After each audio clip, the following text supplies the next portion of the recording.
siin me sõidame siis nüüd. Ees kihutab Leena vareenikubussiga rinde suunas, et poistele kodus tehtud toitu viia. Ja me lähme temaga koos. Tahame ka võitlejatele vareenikuid toimetada kohale.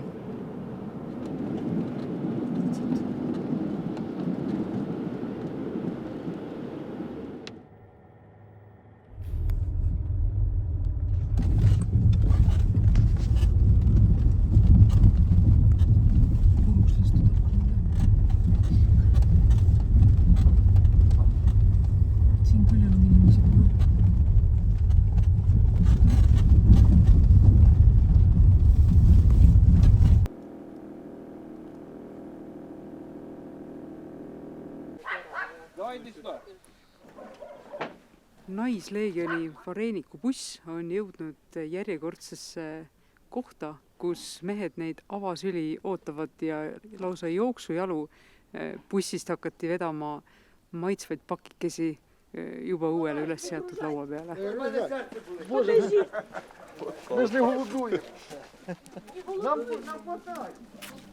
See koht siin, kus me oleme, sai kõvasti pihta, siin kohalike elanike peaaegu ei olegi, aga praegu käivad siin rindelt sõjaväelased hinge tõmbamas.